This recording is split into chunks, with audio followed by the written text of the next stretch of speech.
And China's National People Congress has announced its agenda for this session. Around 3,000 members of the NPC will be gathering in Beijing on Monday to discuss major political, economic and social issues in the country.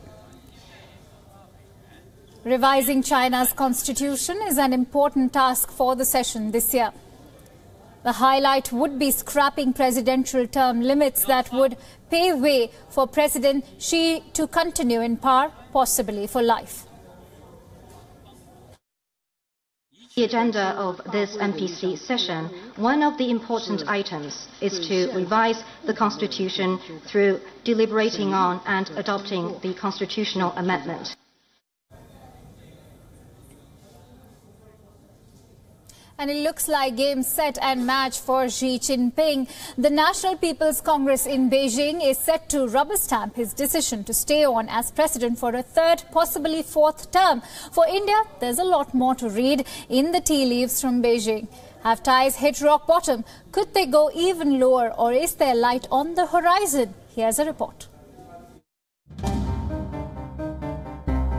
A few days ago, India's Foreign Secretary Vijay Gokhale described ties with China as sensitive. Diplomatic parlance meaning relations are not great and could get worse. It has been so since the Doklam standoff last August, and some of it was visible in China's tough language over the Maldives when it warned against outside intervention. Hints as to the future shape of bilateral relations could be evident when China's National People's Congress or Parliament meets on Monday. Much of the buzz over the Congress centers on a constitutional amendment dropping the two-term limit of the president, which theoretically does suggest that Xi Jinping could remain president forever. Expect South Bloc to closely monitor other decisions at the Congress. For instance, China's defense budget is expected to go up from last year's $150 billion. The foreign minister Wang Yi could be made state councillor for border talks with India. It could also mean China's tough line on India since Doklam could deepen.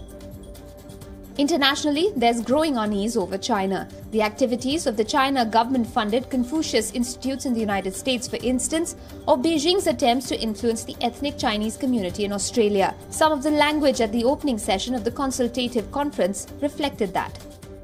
We will deepen solidarity and friendship with our compatriots in Hong Kong, Macau, and Taiwan, and mobilize all the sons and daughters of the Chinese nation.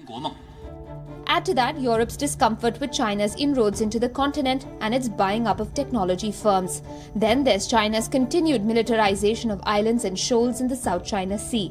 The National People's Congress will likely reflect which direction Xi Jinping could take, one that builds on the unease or seeks to lessen it. Bureau Report, WION.